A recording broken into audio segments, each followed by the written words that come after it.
నమస్తే, welcome to our channel. నేను సిరి. మాజీ మంత్రి డొక్క మాణిక్య వరప్రసాద్ గారు సజ్జల మీద అయితే కొన్ని ఆరోపణలు చేశారు. ఏంటంటే సీక్రెట్ గా తన ఫోన్ సంభాషణ వింటున్నారని చెప్పేసి అయితే తన ఆరోపణలు చేశారు. ఇంకా రేపు మాపు అరెస్ట్ అయ్యే అవకాశాలు కూడా ఉన్నాయని చెప్పేసి అయితే మరి వార్తలు వస్తున్నాయి. ఇందులో ఎంతవరకు వాస్తవం ఉంది అనేది మనకు వివరించడానికి మనతో పాటు ఉన్నారు ప్రముఖ సీనియర్ జర్నలిస్ట్ డివిఎస్ గారు. నమస్కారం సార్. సార్, ఇప్పుడు మాజీ మంత్రి డొక్క మాణిక్య వరప్రసాద్ గారు కొన్ని ఆరోపణలు చేశారు సజ్జల రామకృష్ణారెడ్డి గారి పైన.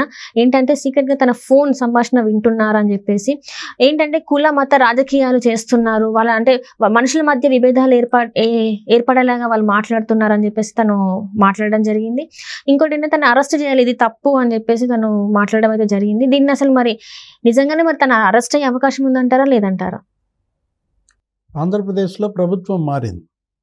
ముఖ్యమంత్రి జగన్మోహన్ రెడ్డి దిగిపోయాడు. రేపో ఎల్లుండో చంద్రబాబు ముఖ్యమంత్రిగా ప్రమాణ స్వీకారం. తెలంగాణలో ప్రభుత్వం మారగానే మనం చూసాం ఫోన్ ట్యాపింగ్ బళ్ళున పగిలింది. అనేక మంది జైళ్ళకి వెళ్ళారు. ప్రణీత్ రావు, భుజంగరావు, రాధాకృష్ణరావు, రేపో మాపో ప్రభాకర్ రావును కూడా పట్టుకొస్తే ఇక్కడ అసలు మాజీ మంత్రులు బీఆర్ఎస్ వాళ్ళు జైలుకి వెళ్తారని, అది మాజీ ముఖ్యమంత్రి కేసీఆర్కే అది చుట్టుకుంటోంది. ఎక్కడ? తెలంగాణలో. సేమ్ అక్కడ ఆంధ్రప్రదేశ్లో కూడా ఫోన్ ట్యాపింగ్. మరోసారి ఇవాళ డొక్కా మాణిక్యవరప్రసాద్ విమర్శలతో బయటకు వచ్చింది. ఏంటి? సజ్జల రామకృష్ణారెడ్డి ఆధ్వర్యంలో భారీ ఎత్తున అక్కడ ఫోన్ ట్యాపింగ్ జరిగిందని గత 5 ఏళ్లుగా జగన్మోహన్ రెడ్డికి ఇదే పని అన్నమాట. ఏది ఎవరిళ్లలో ఏం జరుగుతుందో వింటమే పనిగా పెట్టుకున్నారన్నమాట. ఇక్కడ రేవంత్ రెడ్డి ఇంటికి ఎట్లా అయితే బగ్స్ పెట్టారో అక్కడ కూడా ఈ ప్రతిపక్ష నాయకులందరి మీద నిఘా మనం చూసాం. ఒక 4 ఏళ్ల క్రితమే మాజీ ముఖ్యమంత్రి చంద్రబాబు ప్రధాని మోడీకి లేఖ రాశారు. తన ఫోన్ ట్యాపింగ్కి గురవుతోంది, ఇది నేరము, ఇది నా ప్రైవసీకి భంగము, రాజ్యాంగం నాకు కల్పించినటువంటి హక్కులను ఇక్కడ కాలరాస్తున్నారని సీరియస్గా లేఖ రాశారు. ఇప్పుడు 4 ఇయర్స్ బ్యాకే జగన్మోహన్ రెడ్డి ముఖ్యమంత్రి అయినటువంటి 6 నెలలకే మరి అంత పెద్ద ఎత్తున ఫోన్ ట్యాపింగ్. దానికి నాయకత్వం వహించింది సజ్జల రామకృష్ణారెడ్డి అని ఇవాళ ఎవరు బయటపెడుతోంది, మాట్లాడుతోంది? డొక్కా మాణిక్యవరప్రసాద్, మాజీ మంత్రి, మాజీ ఎమ్మెల్యే, మాజీ ఎమ్మెల్సీ. అతనెవరు? రాజశేఖర రెడ్డి అనుయాయుడు. నిన్నటిదాకా జగన్మోహన్ రెడ్డి పార్టీకి అక్కడ ఆ జిల్లా అధ్యక్షుడు. ఏది? గుంటూరు జిల్లా వైసీపీ అధ్యక్షుడిగా ఉన్నటువంటి డొక్కా మాణిక్యవరప్రసాద్ అతను కూడా వీళ్ళ బాధితుడే. ఎవరు? జగన్ బాధితుడే. అతనికి టికెట్ ఇస్తామని నమ్మించి అతని పార్టీలోకి తీసుకుని మళ్ళీ అతనికి టికెట్ ఇవ్వకుండా మోసం చేశారు తాడికొండ. మరి ఇవాళ ఆయన బయటపెట్టినటువంటి ఈ కుంభకోణం, ఈ టెలిఫోన్ ట్యాపింగ్ సజ్జల రామకృష్ణారెడ్డి చుట్టూతో తిరుగుతాం. సజ్జలే తన ఫోన్లు కూడా ట్యాప్ చేశారని నేను నా ఫ్రెండ్స్తో మాట్లాడుకోకూడదా, వేరే పార్టీలో ఉన్నటువంటి నా స్నేహితులతో మాట్లాడితే వీళ్ళకి ఏంటి అంటూ ఆయన తీవ్ర ఎలిగేషన్స్ చేసిన పరిస్థితి. పురంధేశ్వరి నీకు తెలుసు, ఒక పెద్ద లేఖ రాశారు. ఎవరికి? సుప్రీంకోర్టు సీజేకి రాశారు, ఎన్నికల సంఘానికి రాశారు. ఇక్కడ టెలిఫోన్ ట్యాపింగ్ పెద్ద ఎత్తున జరుగుతోందని ఆమె 4 నెలల క్రితమే ఆందోళన ప్రకటించారు. 22 మంది ఐపీఎస్లను మార్చాలి అని ఆమె ఇచ్చినటువంటి ఆ లేఖలో ఏంటది? ఆ కొల్లి రఘురామిరెడ్డి ఆధ్వర్యంలో ఫోన్ ట్యాపింగ్ జరుగుతోంది. ఇప్పుడు డొక్కా మాణిక్యవరప్రసాద్ ఏమో సజ్జల రామకృష్ణారెడ్డి అన్నాడు, అంటే ఇది పొలిటికల్. పురంధేశ్వరి గారేమో అసలు అఫీషియల్గా ఏ ఐపీఎస్ ఆఫీసర్ దానికి నాయకత్వం వహిస్తున్నాడు అనేది ఆమె ఒక పెద్ద పారాగ్రాఫ్ పెట్టింది అందులో. ఏది? ఆ లేఖలో కొల్లి రఘురామిరెడ్డి ఆధ్వర్యంలో అతను ఒకడున్నాడు. ఎవరు? ఇంకో యువ ఐపీఎస్ జగన్మోహన్ రెడ్డి అనుచరుడుగా మారినటువంటి వ్యక్తుల్లో రిషాంత్ రెడ్డి. పెద్దిరెడ్డి జగన్మోహన్ రెడ్డి భజనే తప్ప ఇంకా వేరే భజన అతనికి తెలియదు అనమాట. ఆ రిషాంత్ రెడ్డి, కొల్లి రఘురామిరెడ్డే ఈ ట్యాపింగ్కి సూత్రధారులు అని ఎవరు చెప్పారు? పురంధేశ్వరి బయటపెట్టారు. అసలు వీళ్ళిద్దరి సంగతి తీసేయి. ఎవరిది? డొక్కా మాణిక్యవరప్రసాద్, పురంధేశ్వరి కాదు. అసలు దీని మొత్తానికి కూడా 2 ఏళ్ల క్రితమే కోటంరెడ్డి చంద్రశేఖర్ రెడ్డి బయటపెట్టాడు. ఎవరు? నెల్లూరు ఎమ్మెల్యే కోటంరెడ్డి శ్రీధర్ రెడ్డి ఏమన్నాడు? కోటమిరెడ్డి శ్రీధర్ రెడ్డి తన ఫోన్ ట్యాపింగ్కి గురైందన్నాడు. అప్పటికి ఇంకా అతని పార్టీ మారలేదు, వైసీపీలోనే ఉండగానే ఆయన ఫోన్ ట్యాపింగ్.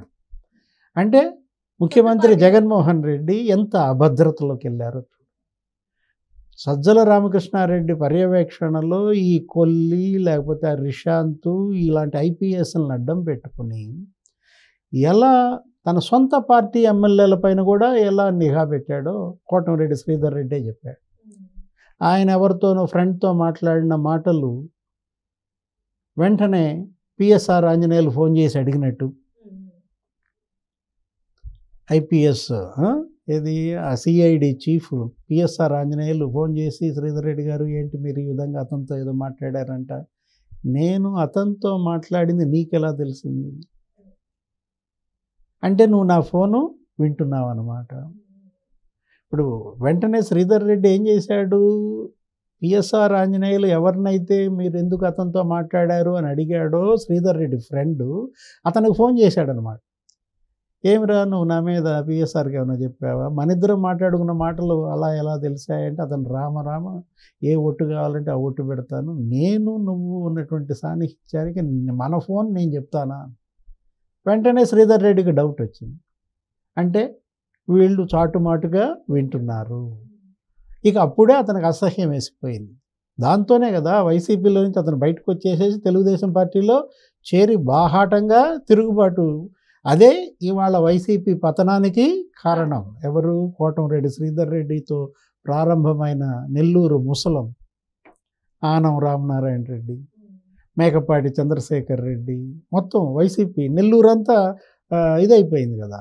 ఉండవల్లి శ్రీదేవి ఇలా బిగినైందనమాట. జగన్మోహన్ రెడ్డి పతనం ఎక్కడ ప్రారంభమైందంటే నువ్వు అక్కడికి వెళ్ళాలి. ఎక్కడికి? ఫోన్ ట్యాపింగ్ దగ్గర నుంచే ప్రారంభమైందనమాట. ఇప్పుడు ఇవాళ మళ్ళా డొక్కా మాణిక్యవరప్రసాద్ ఇంకోసారి చెప్పాడు, జగన్మోహన్ రెడ్డి ముఖ్యమంత్రిగా దిగిపోయాడు, వైసీపీ ఓడిపోయింది అనగానే ఐఏఎస్లు ఐపీఎస్లు అమ్మయ్య అనుకున్నారు. అంటే ఇప్పటి వరకు ఉన్న ప్రెషర్ అంతే కొంచెం తగ్గిందేమో అనుకున్నారేమో సార్. అంటే ఏంటంటే వాళ్ళు చెప్పింది చేయకపోతే వాళ్ళని ఏదో ఒక రకంగా భయాలకైతే వాళ్ళందరూ ఫోన్లు ట్యాపింగ్, ఎవరి ఐఏఎస్ల ఫోన్లు ట్యాపింగు, ఐపీఎస్లు ట్యాపింగు, అందరి ఫోన్లు ట్యాపింగే అన్నమాట. పెద్ద ఎత్తున వీళ్ళు ఇజ్రాయెల్ నుంచి తెప్పించిన టెక్నాలజీయా, ఆ పెగాసస్ ఏదో ఉంది అది వాడుతున్నారా? మనం చూసాం ఇక్కడ రేవంత్ రెడ్డి తెలంగాణ ఎపిసోడ్ సేమ్. తెలంగాణ కేసీఆర్ మరి గురువు కదా శిష్యుడికి, గురువు చేసిన పనులన్నీ శిష్యుడు చేశాడనమాట. గురువు ఎలా అయితే ఓడిపోయాడో శిష్యుడు కూడా అలాగే ఇవాళ ఘోర పరాజయం. ఇవాళ ఐఏఎస్లు ఐపీఎస్లు ఈ 5 ఏళ్ళు నరకం చూశారు. వాళ్ళ ఫోన్లు ట్యాపింగ్ ఏంటి? వాళ్ళు కొంచెం బాగా బలంగానే ఆర్థికంగా ఉంటారు, వాళ్ళ జీతాలు కూడా ఎక్కువే కాబట్టి ఏం చేసేవాళ్ళు? 15 రోజులకో ఫోన్ మార్చేవాళ్ళు, నెలకో ఫోను, 2 నెలలకో ఫోన్ మార్చేవాళ్ళు. లేకపోతే నువ్వు ఐఫోన్ తెచ్చుకుని ఐఫోన్లో ఫేస్ టైం మాట్లాడుకో. అవును సార్, మనం గతంలో చూసాం కదా సార్, ఐఏఎస్ ఐపీఎస్ ఆఫీసర్లు చంద్రబాబు నాయుడు గారితో అపాయింట్మెంట్ తీసుకొని డైరెక్ట్గా రాలేము, వాట్సాప్ కాల్స్ కూడా వద్దు, జస్ట్ ఐఫోన్లో ఫేస్ టైం మాట్లాడాలి అని చెప్పేసి. ఎందుకంటే వాళ్ళ ఫోన్లు ట్యాపింగ్లు జరుగుతున్నాయి, తెలిసిపోతున్నాయి బయటికి అని కూడా వాళ్ళు వాపోయడం జరిగింది. మనం చూసాం ఐపీ కాల్స్ మాట్లాడుకున్నారు కొన్నాళ్ళు, వాయిస్ ఓవర్ ఇంటర్నెట్ ప్రోటోకాల్. మళ్ళా కొంతమంది ఏం చేశారు? విపిఎన్ వాడారు, టెక్నాలజీ, వర్చువల్ నెట్వర్క్ అన్నమాట. ఇలా వాళ్ళు అనేక తిప్పలు పడ్డారు. ఏది? వాళ్ళ ఫోన్లు ట్యాప్ కాకుండా చూసుకోవడం కోసం ఫోన్లు మార్చటం, వివో ఐపీ కాల్స్ వాడటం, విపిఎన్ కాల్స్ వాడటం, ఈ మామూలు ఇదే అన్నమాట.